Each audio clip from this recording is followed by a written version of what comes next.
Just as a disclaimer, we want you to know that some of the movies that we will be reviewing were shot in a different time and era where people of race and sex were not treated equally. We understand this and hope you do too. The movies or anything that happened on the sets are not the views of this podcast or what this show is intended to be all about.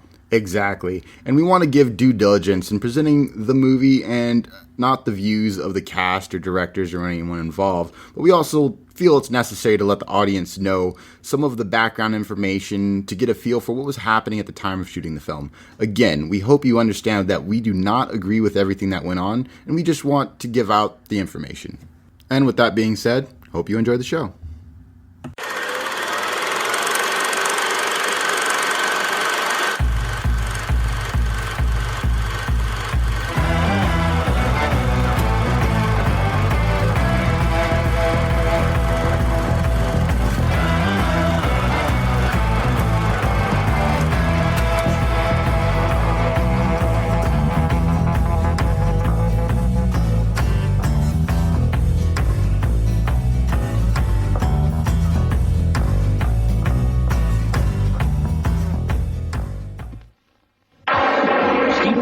Presents Back to the Future, a Robert Zemeckis film.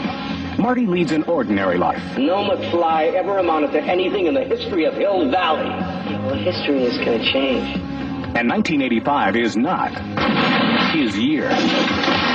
But Dr. Brown is about to change all that. Are you telling me you built a time machine out of a DeLorean? He's sending Marty 30 years back in time. It's a flying saucer from outer space! Now, he's trapped in the past. It's got to be a dream. About to meet Chocolate. his future father. He's a peeping Tom. Wow! And he's making an impression on his mother. He's an absolute dream. And he can sleep in my room. Anything you do could have serious repercussions on future events. Now, he's got to make his mother and father fall in love. For crying out loud, I haven't even been born yet. And only Dr. Brown can help him get back to the future. Are you telling me that this sucker is nuclear? Precisely. Michael J. Fox, Whoa, this is heavy. Christopher Lloyd, There's that word again, heavy. Why are things so heavy in the future? Is there a problem with the Earth's gravitational pull? Back to the Future.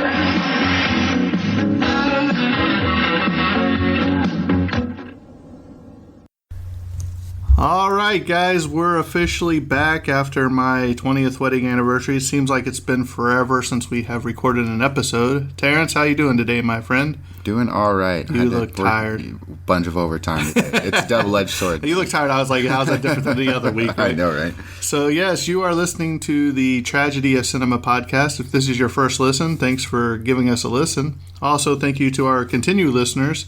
We just looked it up. We have listeners, obviously, in the USA, but we're also in 10 countries now, including Germany, Australia, Spain, Canada, the United Kingdom, Malaysia, Belgium, France, and Saudi Arabia. That is pretty cool, my friends. That's a pretty awesome. Right. I don't know how we got over there, but that's pretty Terrence, awesome. what do you want to do today? I think we'll take over the world, from my favorite Pinky in the Brain. Oh, yeah.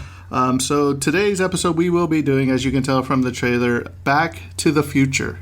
Yes. And I know Terrence has some stories about Back to the Future from his days working in a video thing. But also, just to let you know, we are now officially on iHeartRadio and a little thing called Podmust. So all my emails and hard work paid off to get us on iHeartRadio. So if you have friends that's like, well, I only listen to iHeartRadio, now you can get us on there. So, Terrence, the question. you thought you would get rid of the question. No, sir. I've had extra long time to think about it. The question today is, if you could time travel to the past, where would you like to go and visit? I wouldn't even say where. It would more be like a when. Yeah. Not anything like extravagant or anything, but something. What I would do, more or less, is I would just travel back far enough to be able to talk to my dad. Because he passed away. That's exactly yeah. what I would say. Yeah. Just because he passed away when I was 18. Actually, no, sorry. I was 19 when he passed away. So, yeah, it would be nice to go back and, have the heart-to-heart with the old man. Oh, sure.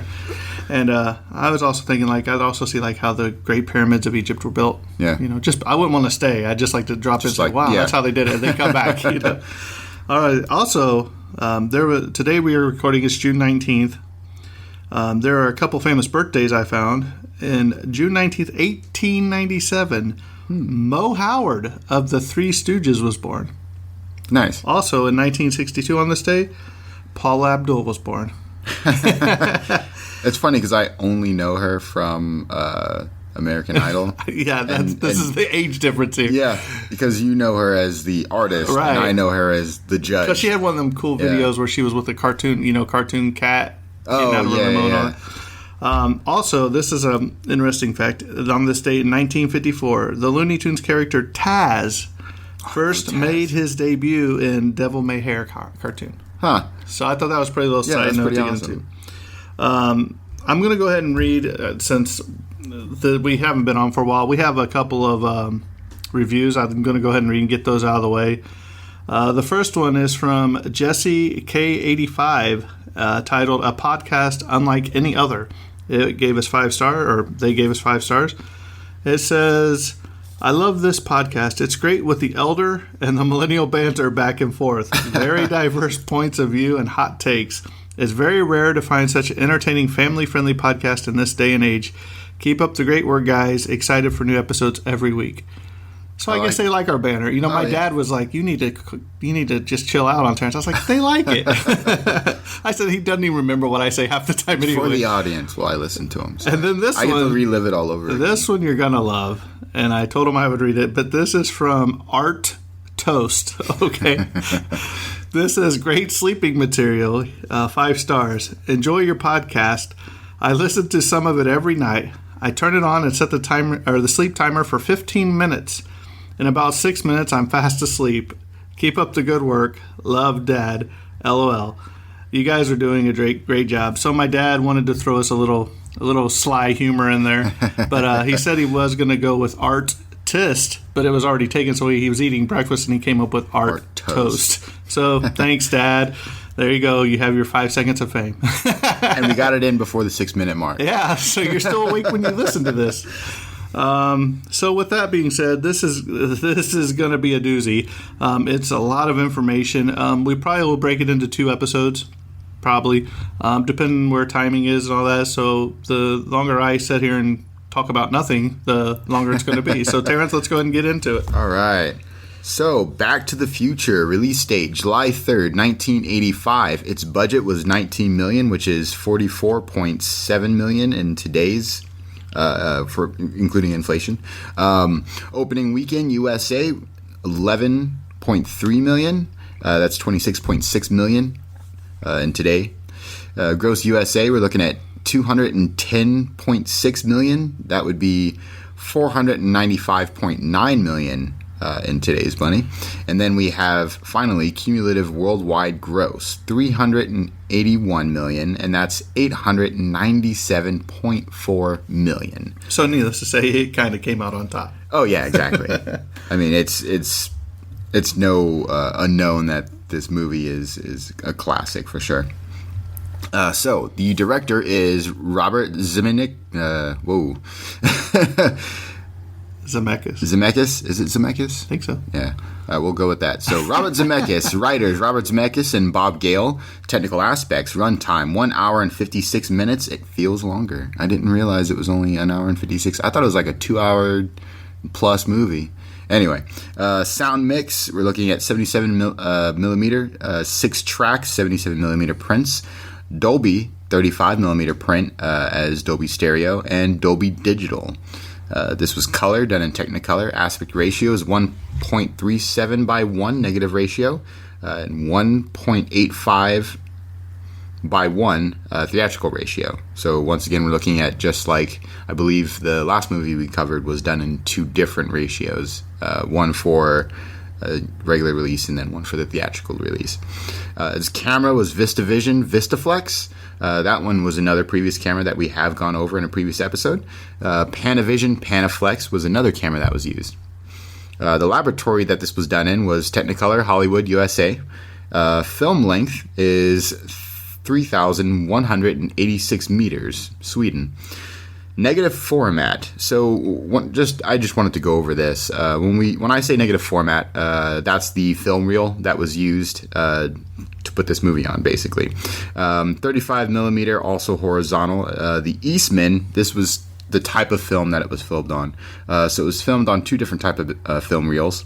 The first one being Eastman 125T 5247, and then the other one is 400T 5294. And I have some little fun information about the first one, which is the Eastman 125T 5247, and that was this one was really vast. It came out in the 1950s, and it was super popular pretty much up until 1993.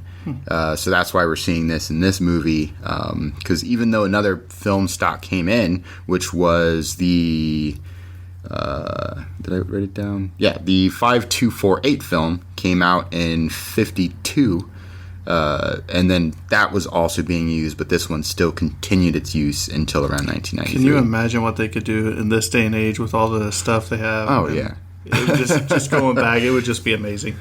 Well, I mean, a big thing about it is there's a little more leeway with film now because they're using digital and not film reel. So when you hit, record with film reel with the old cameras, like you really want to nail that take. You don't want to have too many mistakes when you do your takes because there's less room for error, mostly because the film reel is expensive, so if you run out of film reel, that's it. So you got to make sure all your takes count.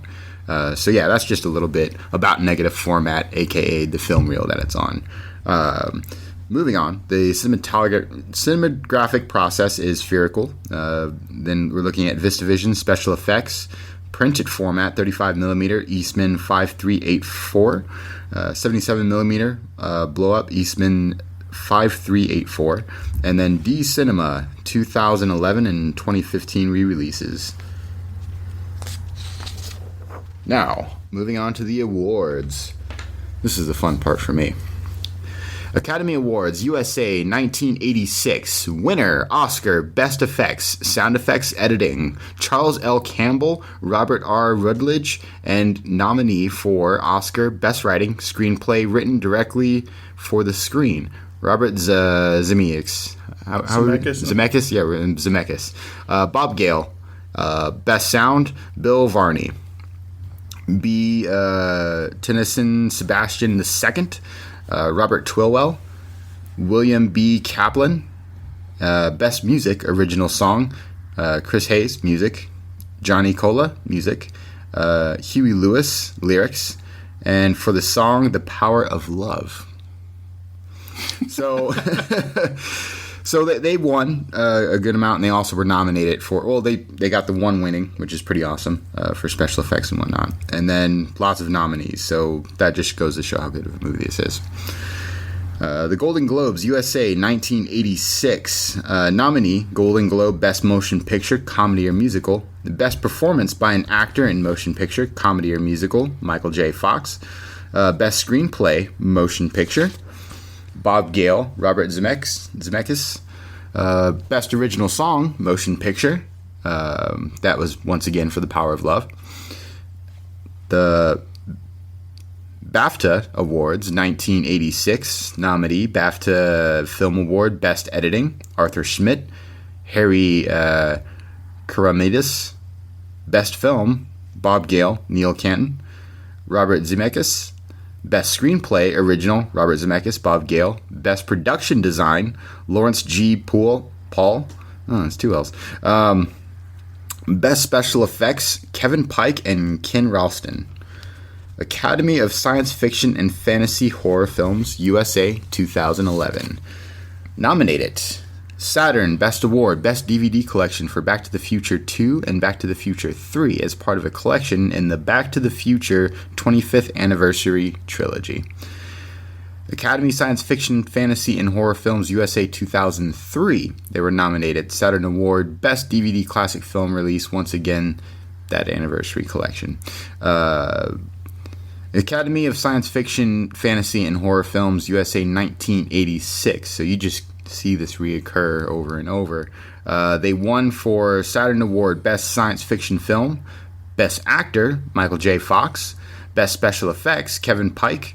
They were nominated for Saturn Award Best Supporting Actor, Crispin Glover, Best Supporting Actor, Christopher Lloyd, Best Supporting Actress, Lisa Thompson, Best Director, Robert Zemeckis, and Best Music, Ellen Silverty, Best Costume, Deborah Lynn Scott. Now this is interesting. Academy of the Japanese Academy, 1987. Winner, Award of the Japanese Academy, Best Foreign Language Film. So this won Best Foreign Film in Japan, which is pretty cool. We haven't seen that. I don't think ever. We saw one foreign award, but it was in Germany or something. Yeah, it was Germany, I believe. So this is the second time we've seen an American film pop up in a foreign award ceremony, which is pretty cool, I think. Casting Society of America, USA, 1986. They were nominated for Best Casting for Feature Film Comedy, and that's Mike Fenton, Jane Feinberg, and Judy Taylor. DVD Exclusive Awards, 2003. Winner, AOL Movies DVD Premiere Award, Best Special Edition of the Year Classic Movie for Back to the Future 2 and Back to the Future 3, and basically the whole trilogy. They were nominated for DVD Premiere Award, Original Retrospective Documentary Library Release. Lawrence, I'm not even going to try that last name. That's and then once again, that's Back to the Future Part 2, Part 3, and then I guess there's a documentary. I didn't know that. So Back to the Future, the making the trilogy. This came out in 2002, Parts 1, 2, and 3 for the trilogy. So that might be something we want to check out. That'd be pretty cool. I didn't even know there's a documentary about it. It might be on the DVDs. That's true. That's bonus material. Exactly. I have to check it out. Golden Schmooze Awards. Oh, that's the Schmooze is back. The Schmooze is back. All right. 2010 winner of the Golden Schmooze. I just like saying schmooze. Best DVD Blu-ray of the year for Back to the Future Part 2 and Back to the Future Part 3 trilogy. Golden Schmooze Awards again in 2002. Nominee for the Golden Schmooze Best DVD of the Year for Back to the Future 2, 3, blah, blah, blah, Back to the Future trilogy. Now, here we go. Golden Screen Germany, 1986. So they were in 2 foreign award ceremony type things. So winner for the Golden Screen. It's pretty better than the silver egg or whatever. I know, right? And then seashell, the silver seashell. Yeah, that's what it was. Then the Grammy Awards, 1986, nominated for Grammy Best Album of Original Score written for a motion picture or television special. Johnny Corolla, Chris Hayes, Huey Lewis, Lindsey Buckingham, Alan Silverstein, Eric Clapton, and Sean Hopper. Hugo Awards, 1986. Winner. That was Eric Clapton. What did I say? Clapton. Oh. Clapton. Dyslexia, man. All right, Hugo Awards, 1986. Winner, Hugo, Best Dramatic Presentation. Robert Zemeckis, written by director, and Bob Gale, written by. And let's do this one. Yeah. International Film Music Critics Awards, 2010. Winner for the IFMCA Award. Best New Release or Re-Release of an Existing Score. So Alan Silverstein for Music and Douglas Fake for Album Producer. And next we have the National Film Preservation Board USA 2007 winner, National Film Registry.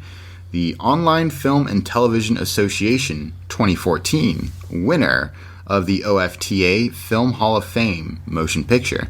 Venice Film Festival 1985 winner, Young Venice Awards, special mention for Robert Zemeckis. Writers Guild of America USA 1986 nominee for the WGA Awards Screen, Best Screenplay written directly for the screen, Robert Zemeckis and Bob Gale. And now, off to the synopsis for Back to the Future. Marty McFly, a high school teenager and aspiring rock star, is accidentally sent back in time with a time machine made out of a DeLorean by the scientist Doc Emmett Brown. Marty must not interfere with any of the past or it could change his future.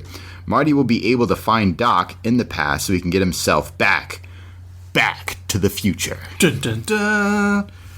All right, now we're going to go ahead and jump into the cast. This film has a lot of actors and actresses that would go on to do greater things. So obviously you have Michael J. Fox, who plays Marty McFly.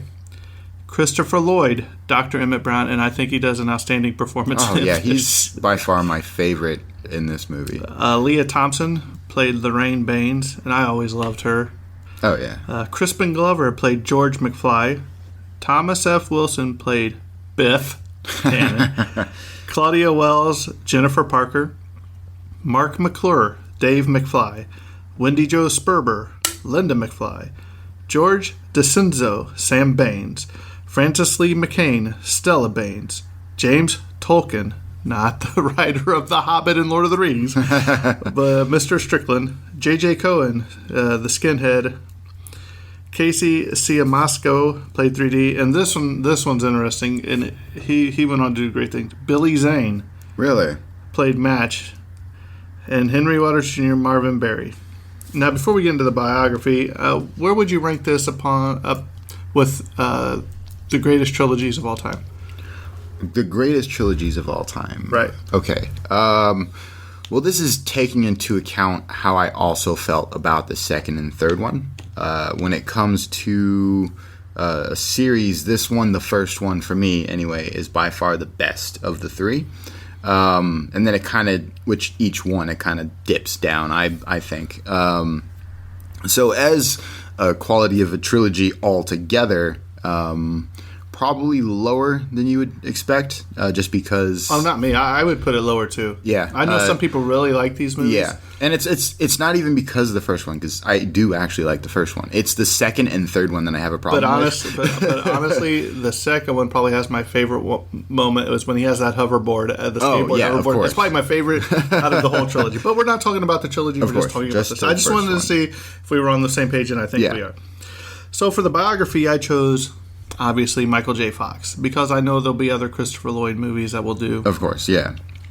His date of birth, June 9th, 1961, in Edmonton, Alberta, Canada.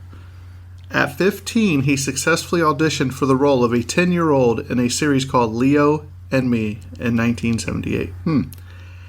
At 18, he moved to Los Angeles and was offered a few television series roles, but soon they stopped coming and he was surviving on boxes of macaroni and cheese.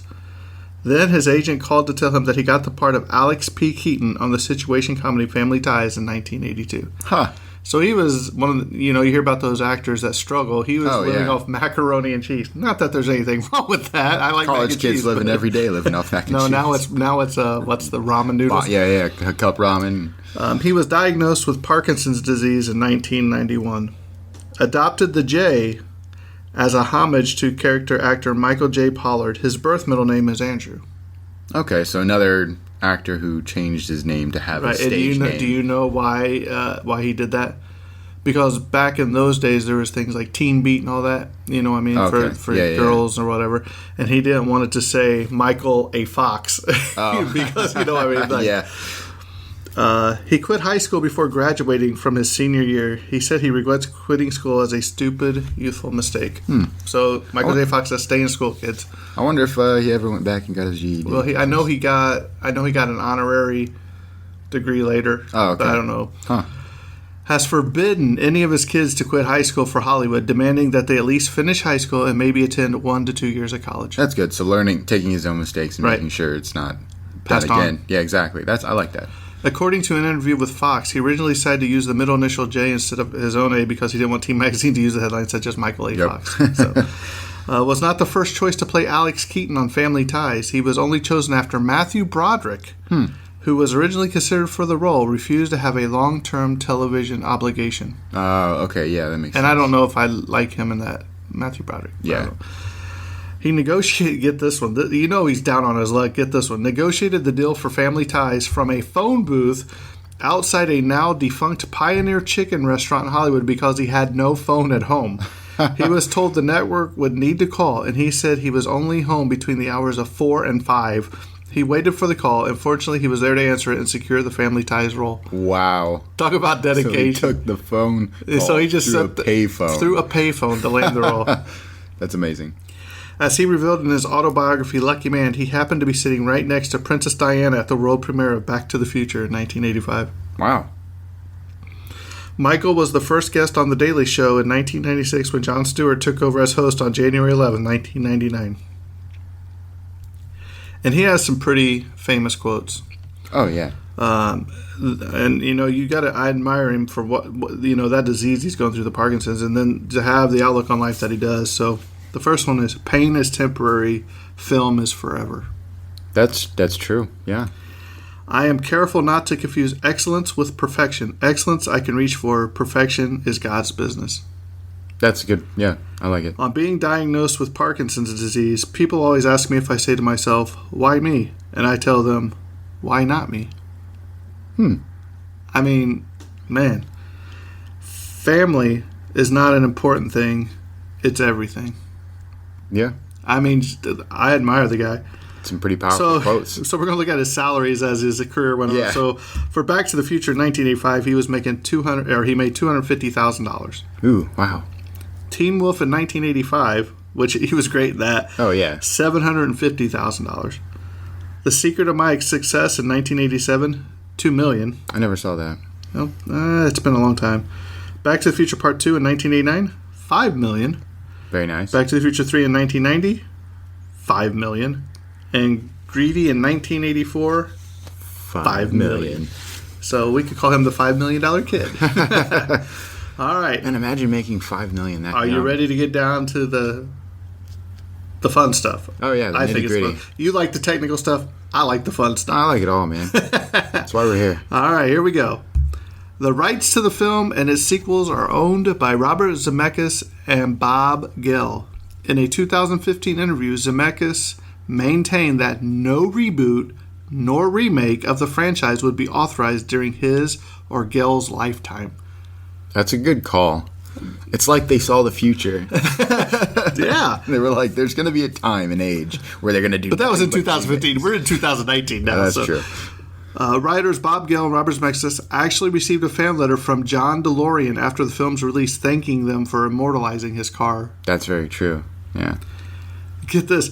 The script was rejected 44 times before it was finally greenlit. Wow. So Talk they about really persistence. went through the ringer with this one. They're like, we 44 want to make. times. That means they really wanted this movie to be done. They Oh, yeah. just kept going They and believed going. in it. They did. Yeah. In 2010, during a cast reunion, Michael J. Fox said that strangers still call him McFly constantly. Fox said that the most remarkable instance was when he was in a remote jungle in the South Asian country Bhutan, located between China and India in the eastern Himalayas.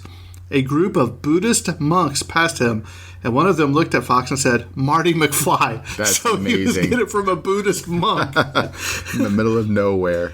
That's great. When Lorraine follows Marty back to Doc's house, she and Doc exchange an awkward greeting. This marks the only on-screen dialogue that Christopher Lloyd and Leia Thompson ever have, though they have appeared together in 6 movies. Oh, wow. Okay.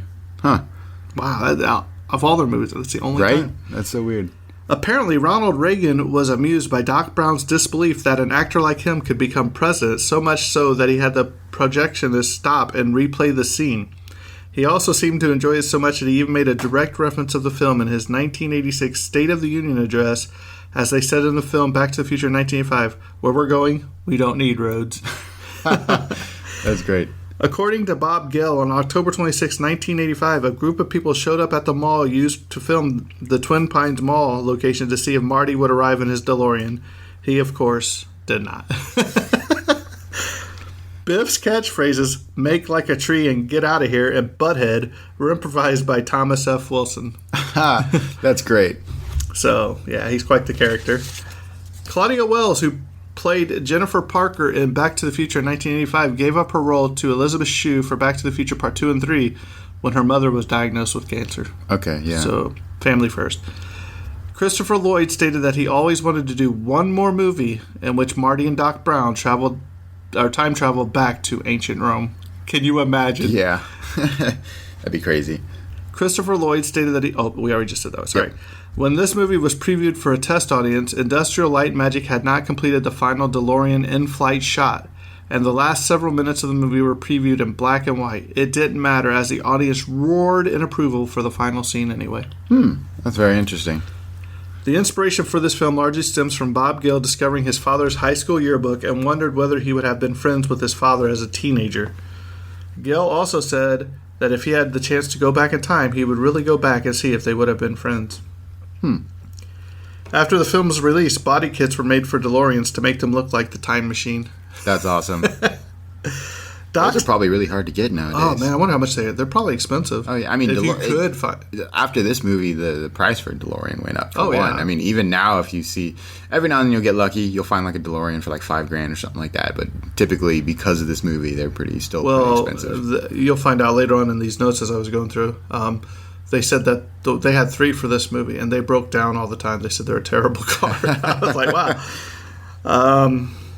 Doc's distinctive hunched-over look developed when the filmmakers realized the extreme difference in height between Christopher Lloyd and Michael J. Fox. Fox is only 5'4.5", while Lloyd is 6'1". To compensate for the height difference, director Robert Zemeckis used special blocking where the two often stood far apart at different camera depths. For close-ups, Lloyd would have to hunch over to appear in frame with Fox. The same approach was used in the sequels. Huh. So that kind of reminds me of the Magnificent Seven we did, where they put a pile of dirt and all that stuff. This was the top-grossing release of 1985. Crispin Glover claimed to have seen the film only once, shortly after its release. In contrast, Christopher Lloyd states that when he occasionally stumbles across a Back to the Future film while channel surfing, he often sits down and watches it. That's pretty cool. In December 2007, it was selected by the Library of Congress for preservation in the National Film Registry as being culturally, historically, or as aesthetically significant. Okay. Yeah. I can The see that. sticker on the back of Doc's truck, one nuclear bomb can ruin your whole day. Yeah. Can ruin No lie. All right, here we go. Michael J. Fox has always been the first choice for Marty, but he was unavailable due to scheduling conflicts with his work on Family Ties. As Family Ties co-star Meredith Baxter was pregnant at the time, Fox was carrying a lot more of the show than usual. The show's producer, Gary David Goldberg, simply couldn't afford to let Fox go. Zemeckis and Gill then cast Eric Stoltz as Marty based on his performance in Mask in 1985. After 6 weeks of filming, Robert Zemeckis and Bob Gill felt that Stoltz wasn't right for the part, and Stoltz agreed. By this stage, Baxter was back fully on the show, and Goldberg agreed to let Fox go off to make the film. Fox worked out a schedule to fulfill his commitment to both projects. Every day during production, he drove straight to the movie set after taping of the show was finished every day and averaged about 5 hours of sleep. The bulk of the production was filmed from 6 p.m. to 6 a.m., with the daylight scenes filmed on weekends. Reshooting Stoltz's scenes added $3 million to the budget. Wow, that's rough. But at the same time, like, not only is he pulling in a lot of money just because he's doing both the show and the movie, but, I mean, like 5 hours of sleep. Well, I guess I get like 4 hours of sleep. But, like, yeah, no, I mean, still, that's dedication and also a lot of work. Because sleeping and then on set all day. All day. And it gets hot on set, too. Yeah. Oof. At the London Comic Con in 2015, Michael J. Fox admitted that his 4 children, 1 son and 3 daughters in their teens and 20s, never saw this movie. That makes sense, honestly. Like, you see a lot of... I'm pretty sure they know, but, I mean, you look at sort of a lot of different actors and their kids. It goes one of 2 ways. Like, the kids are, like, completely engrossed and like, oh, that's cool. You know, my dad did this. Like, pfft. That's my dad. Like, who cares? But, I mean, how weird would it be, them going to school, high school, even their high school years, and being like, your dad was Marty McFly. I wonder if they got picked on, McFly. Oh, yeah. Thomas F. Wilson almost had his collarbone broken in the scene where Marty and Biff are about to fight in the cafeteria. As Eric Stoltz roughed up Tom Farrell take after take, despite repeated requests from Tom to tone down the aggression. Tom later said he was about to return the favor during filming of the car park scene outside the dance, but Eric was fired before the confrontation could take place. The DeLorean was deliberately selected for its general appearance and gull-wing doors in order to make it plausible that people in 1955 would presume it to be an alien spacecraft. Producer Neil Canton offered the role of Doc Brown to Christopher Lloyd after having worked together on the adventures of Buckaroo Banzai across the 8th dimension in 1984. Lloyd originally turned it down, but changed his mind after his wife convinced him to take the role. He improvised some of the lines. According to an interview he did on The Tonight Show starring Johnny Carson in 1962, Crispin Glover lost his voice due to nervousness while filming this movie. For some scenes, he had to silently mouth his lines while his voice being dubbed and later at a recording studio. I mean, just from nerves. Yeah, right? According to Bob Gale, Johnny Depp auditioned for the role of Marty McFly. I looked through the notes and I said, geez, I don't even remember that we read Johnny Depp. So whatever he did, it wasn't all that memorable, I guess. That's hilarious. A persistent myth is that Michael J. Fox had to learn to skateboard for the film. In fact, he was a reasonably skilled skateboarder, having ridden throughout high school. However, Per Willander acted as a skateboarding double for the complex scenes. He also choreographed and coordinated the skateboarding action together with Robert Schmelzer. That's cool.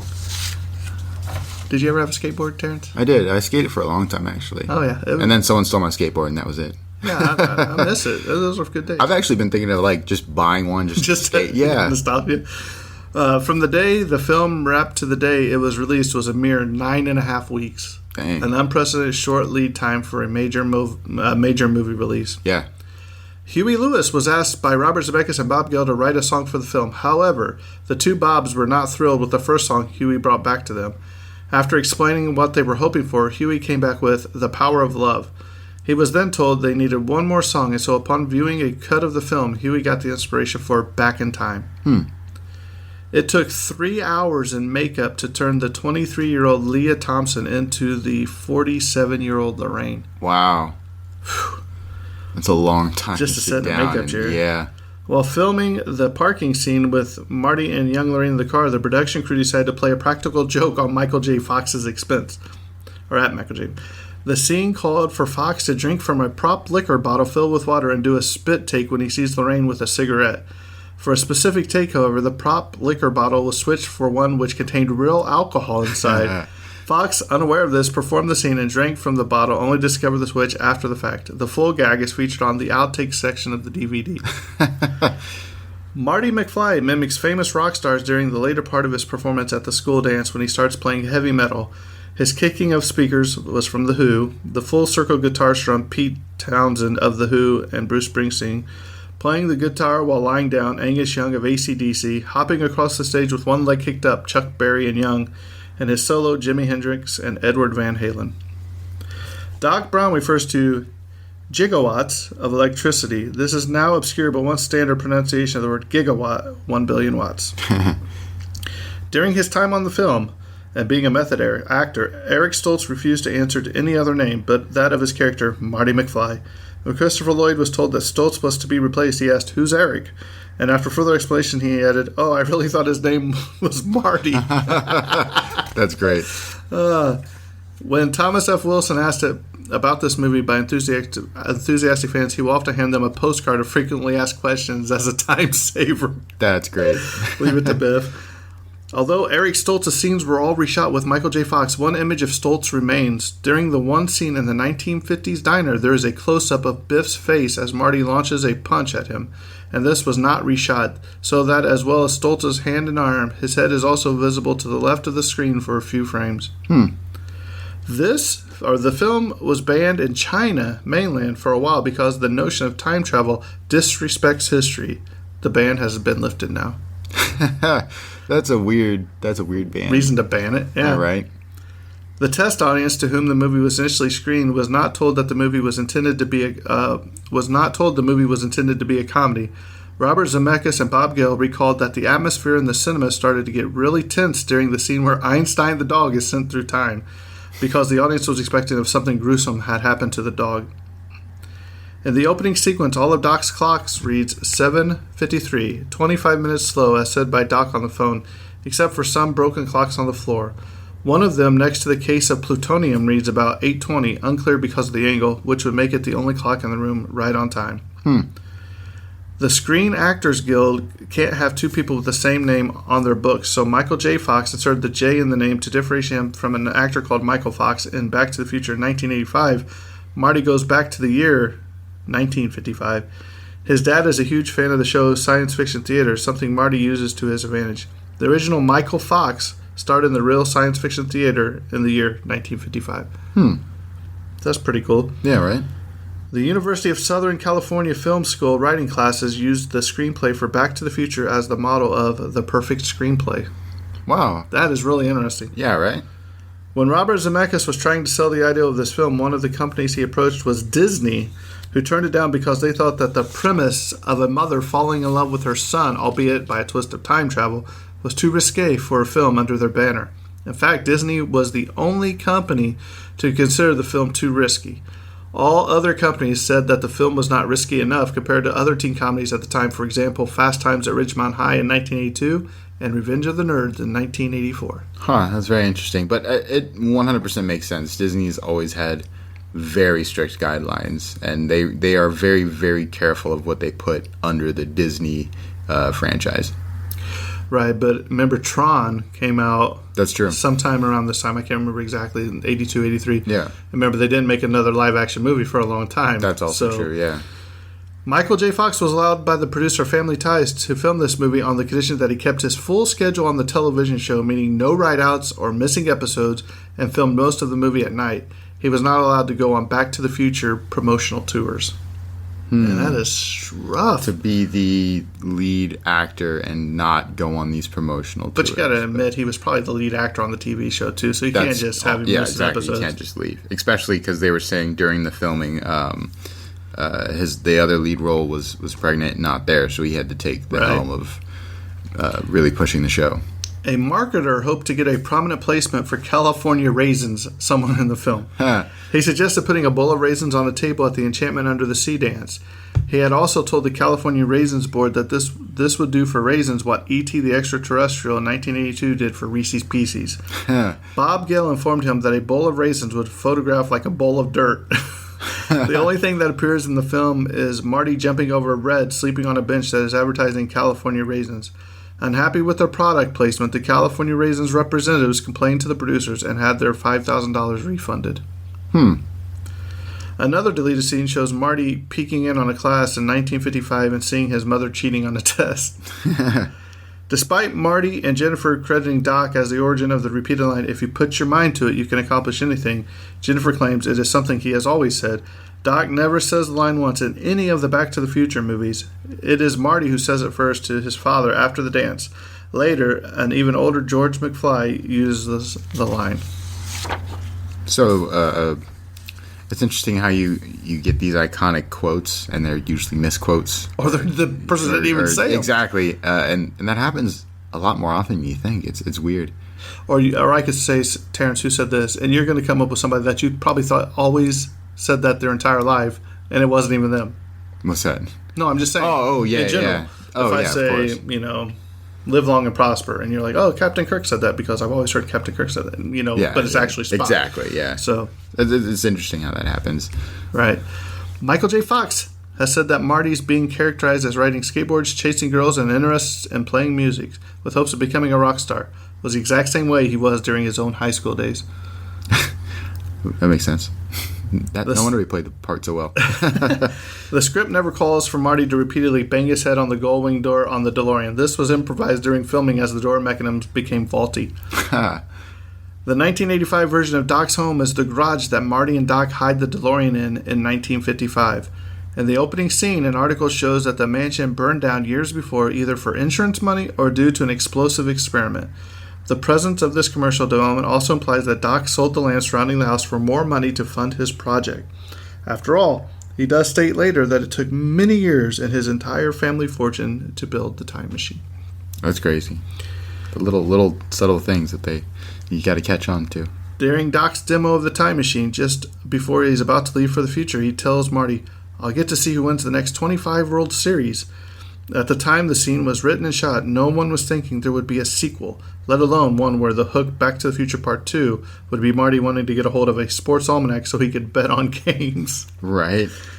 When Marty pretends to be Darth Vader from the planet Vulcan, he plays a tape labeled Edward Van Halen to scare George out of sleep. It is an untitled Edward Van Halen original written for The Wildlife in 1984, which featured Leah Thompson and starred Eric Stoltz.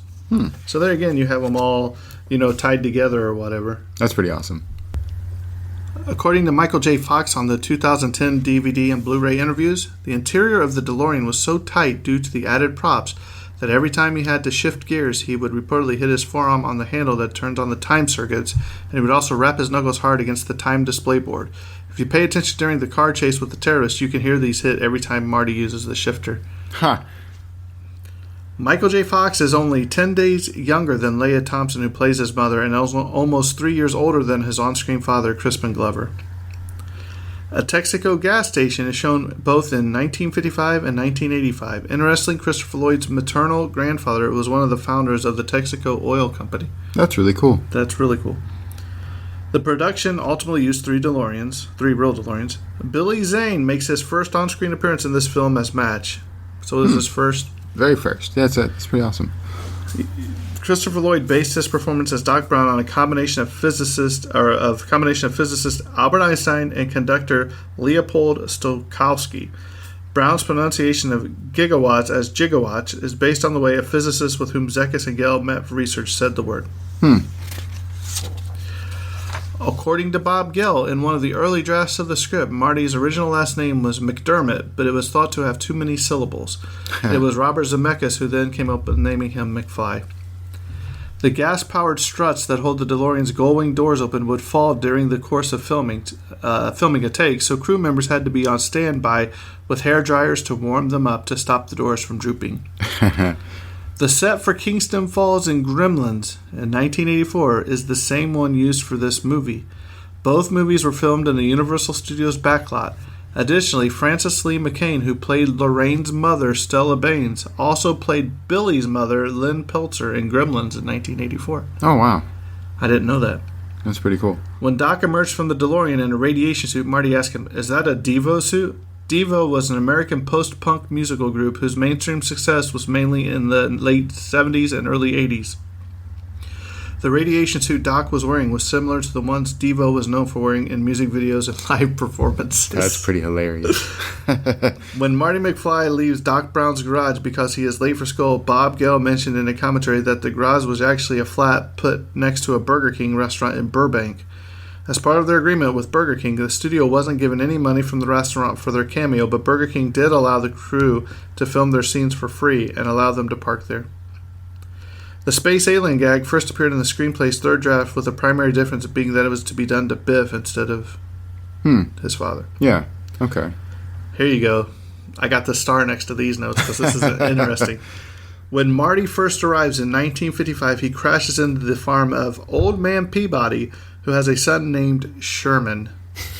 This was in tribute to a segment in the Rocky and His Friends 1959 television series, Peabody's Improbable History, featuring the intelligent talking dog Mr. Peabody and his boy Sherman, who traveled to a different time in history using the W.A.B.A.C machine. It serves as a major inspiration for Doc Brown, Marty McFly, and the DeLorean Time Machine. In turn, the feature film Mr. Peabody and Sherman in 2014. Did you see that?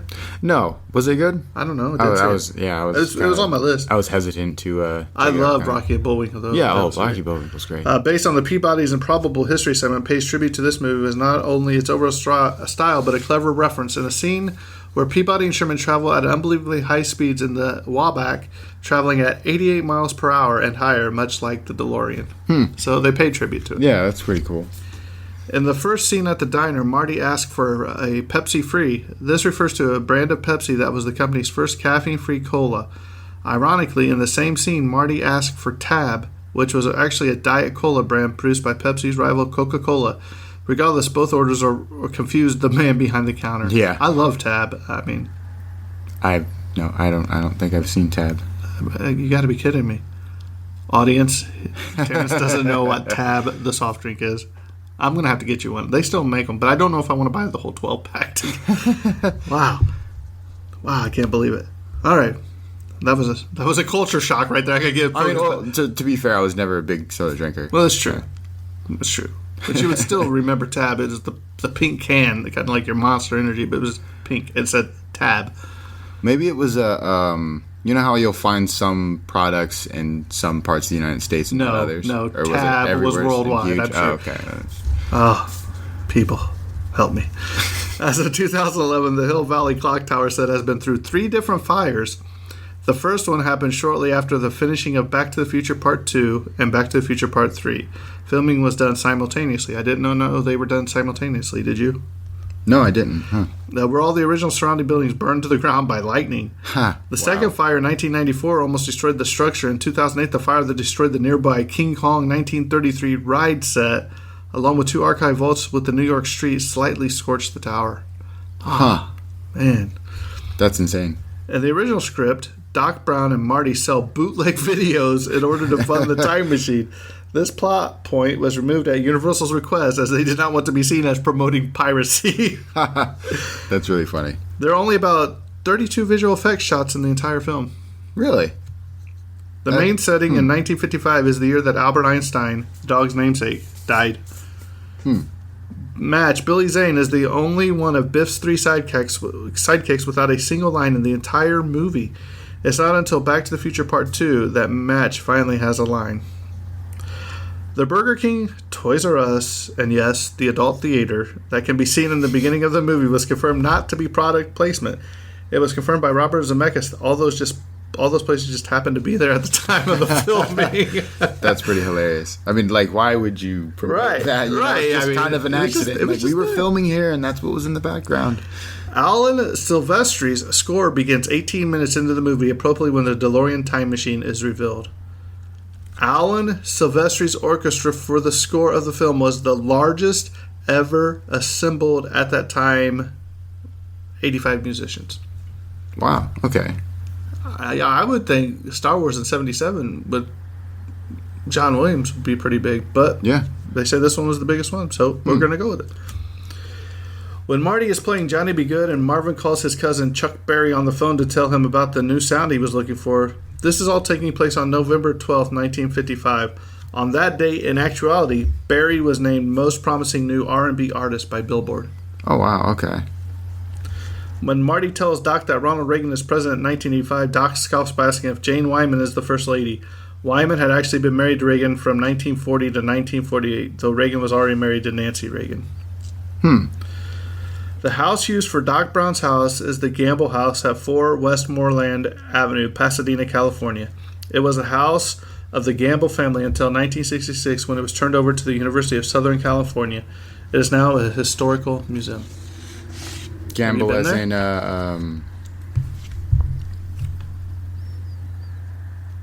have I been to that location? Pasadena? Pasadena? No, I haven't been. Okay. I've passed through it, but I haven't stopped in Pasadena. I drive through it to get to San Jose. Executive producer Steven Spielberg initially had some reservation about hiring composer Alan Silvestri, having been unimpressed by his score for Romancing the Stone in 1984. During a preview screening in which the film was accompanied by a temporary track that only used part of Silvestri's score, Spielberg commented to Robert Zemeckis, "That is a particularly grand cue, was that sort of music the film needed," unaware that it was indeed one of Silvestri's cues. Huh. So he liked the music, even though he was like, "We don't want this guy's kind of music." Yeah. It's weird. You know? Yeah, that's... couldn't make up their minds. A very brief scene was cut in between the scenes of the McFly family dinner and Marty being woken up by Doc's phone call. It involved Marty preparing to send his demo tape to a record company. Marty decides not to do it and leaves the empty manila envelope on his desk. In a scene that remains in the film, he goes to breakfast with the manila envelope sealed, suggesting that he has decided to send it in. Huh. The Twin Pines Mall is, in fact, the Puente Hills Mall in City of Industry, California. Today, JCPenney is no longer an anchor there. Steven Spielberg gives a nod to Stanley Kubrick in the first few minutes of the film. When Marty is first over at Doc's house looking for him and doesn't find him, he hooks up his guitar to Doc's electrical equipment. The first dial he turns up is labeled CRM 114, which Kubrick uses as a reference throughout many of his films. I think I remember. Yeah. When Marty is walking down the street to the soda fountain in 1955, the music score is the Four Aces singing Mr. Sandman. He passes a record shop with a poster in the window advertising the Chordettes' original version of the song. Doc Brown's car in this film, in 1955, is a 1950 Packard Super 8 convertible.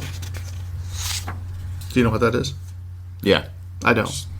Only because I remember. I just wanted to make sure, like in the movie. Well, that's what I'm saying. Like that's the only reason why. Because like I know what it was in the movie. I just didn't know I'm saying about like what it was. Yeah, exactly. But like yeah, the only reason why I ever really know a make and model of a car is because it got showcased in a movie. I thought this was one of those things where you're like, yeah, I know it. Then yeah, I don't really know what you're talking about.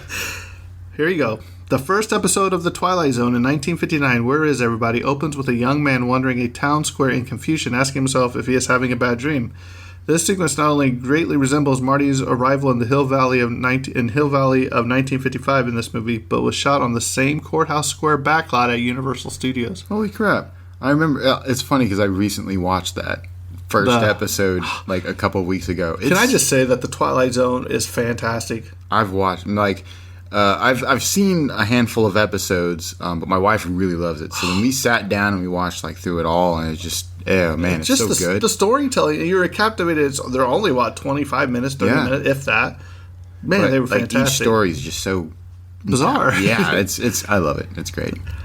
Leah Thompson was cast as Lorraine McFly because she had acted opposite Eric Stoltz, the original actor cast as Marty in The Wildlife in 1984. The owner of the home where the tree from George McFly, Crispin Glover, dangles is a small-time producer who does documentaries and biographies. Several years after this film was released, he put together a 15-minute documentary on a tree on Bushnell Avenue that was used in the film, featuring never-before-seen footage. The reference to Calvin Klein in the bedroom scene is a reference to a fad of the 1950s where people would have their names stitched in their underwear. If you remember, he wakes up in his mom's, when she was younger, his bedroom when he got hit by the car, and she's like, Calvin. He's like, why do you keep calling me Calvin? She's like, that's your name, is it? Calvin Klein is stitched in your underwear. That's great. When 1955, Doc Brown sees the videotape of himself explaining the need for 1.21 gigawatts of power. He goes back to the house and is seen talking to a picture frame that he refers to as Tom. When he returns the picture to the mantel, we can see that it was Thomas A. Edison with whom he was speaking. To Edison's left on the mantel are Sir Isaac Newton and Benjamin Franklin. To his right, Albert Einstein. Doc's inspiration for the time machine invention. Leah Thompson's character, Lorraine, is demonstrated to have an alcohol problem to varying degrees throughout the entire trilogy. Leah's name first appears in the film right at the same time as the drinking man clock in Doc's lab is shown. After Einstein travels to the future, Doc compares his watch to Einstein's watch to show the difference. Physicist Albert Einstein described a stationary clock versus a moving one in order to illustrate relativity, the later clock moving more slowly.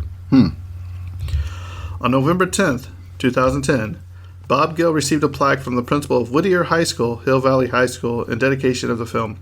This plaque can be seen by the students of the school near the front of the building, stating that this movie had been shot there. John Lithgow, you know who that is? I don't, actually. The dad from Third Rock from the Sun. Oh, okay. Dudley Moore and Jeff Goldblum, you know Jeff Goldblum? Oh, yeah, of course. Were all considered for the role of Doc Brown. I could see Jeff Goldblum. That would be, I mean, it would be a completely different type of crazy personality, but that would be very interesting. On June 2nd, 2008, a massive fire broke out in the backlot, destroying 2 archive video vaults and the New York City set used for Spider-Man 3, which is right across from the Hill Valley Clock Tower, which was minorly scorched by the time the fire was out. Man, that clock tower's been through a lot. I know, right? Ranked number 10 on the American Films Institute list of the 10 greatest films in the genre sci-fi in June 2008. When the DeLorean is introduced and Doc Brown comes out of it, smoke is pouring out of the interior of the car. This never happens again and is never explained why it was smoking. Doc's van says Dr. E. Brown Enterprises, 24-hour scientific services. The 2 red labels on the flux capacitors says disconnect capacitor drive before opening at the top and shield eyes from the light. Doc's phone number in 1955 is Klondike 54385.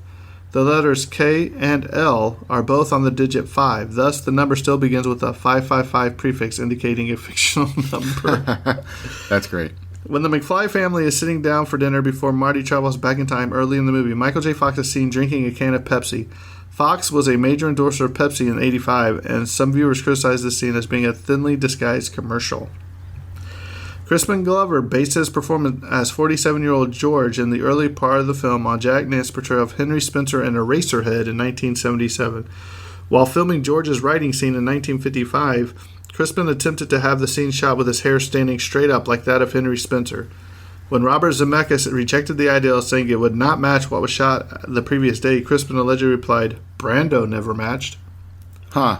So, though the film Marty in 1955 won the Academy Award Best Picture in 1955, Robert Zemeckis and Bob Gale say in the DVD Q&A session that they were not aware of this fact when they named their main character Marty. Both films also have a diner owner named Lou. Interesting. So just one of them coincidences, I guess. Right? The DeLorean Time Machine is a licensed, registered vehicle in the state of California. While the vanity license plate used in the film says "Out of Time," the DeLorean's actual license plate reads 3CZV657. Huh. So it's an actual car. Somebody actually That has is it. registered. And so my question to you, Terrence, are we going to stop here and go for... I'll leave you with this one more fact, and then we'll probably cut it to a second one episode. Yeah. Because All right. we're running close to the hour mark once we had everything. So I'll leave you with this one. This is you're going to love this one. Ralph Macchio. Do you know who Ralph Macchio is? The Karate Kid. Oh, okay. Yeah. Was offered the role of Marty McFly. Oh, man. But he turned it down because he thought the movie was about a kid, a car, and plutonium pills. Had he accepted, he would have been reunited with his girlfriend in parts 2 and 3 since Elizabeth Shue played Jennifer Parker, Marty McFly's girlfriend, who also played Daniel's girlfriend in The Karate Kid in 1984. Funny. Ralph's character played electric guitar in Crossroads in 1986, and Marty McFly plays guitar in this movie. So with that, we're gonna close this out with Back to the Future Part 1. Part 1. Yeah, so we hope you guys are enjoying it. Remember, tell your friends, tell your enemies, tell your frenemies about the podcast. And I know a lot of you do. So we thank you for listening. Remember, we can be found on almost everything now. Stitcher, iTunes, Google Play Music, iHeartRadio, Podmus, Podbean, Spotify. Also, if you have any questions or comments or you'd like to leave us a review, you can reach us at the Tragedy of Cinema, all one word, at gmail.com. So with that being said, we're also on Instagram and Twitter. Oh, hey, thank you for reminding. We now have an official Facebook group. Yes, we do. Samuel basically volunteered, and I said, fine, you got full reins. He's like, whoa. But it is actually, let me see, I put some stuff on there, the Tragedy of Cinema podcast group. So if you'd like to join, search that out on the old Facebook search bar. You'll find us. We have some stuff. We are going to be doing a live Facebook live episode. Once we get not an episode necessarily, where we will do Q&A. Okay, yeah. Just something, not necessarily an episode per se. We might throw in some trivia. We might even throw out some trivia questions about our podcast. Yeah. That if you've listened to them all and you can answer be the first one to type in the right answer, then you might win a little prize from me and Terrence, maybe a little prize pack. That is the Tragedy of Cinema podcast group. Right now we're up to 53 members, so thank you for those that have already joined. We also have Instagram, The Tragedy of Cinema, and then we are also on Twitter, The Tragedy of Cinema. So we're starting to branch out. So if you want to follow us on those outlets, social media, whatever, go ahead. This old guy's trying to get hip to all the new stuff. So with that being said, I think Back to the Future Part 1 has come to a close, and I believe that's a wrap. That is a wrap. And cut.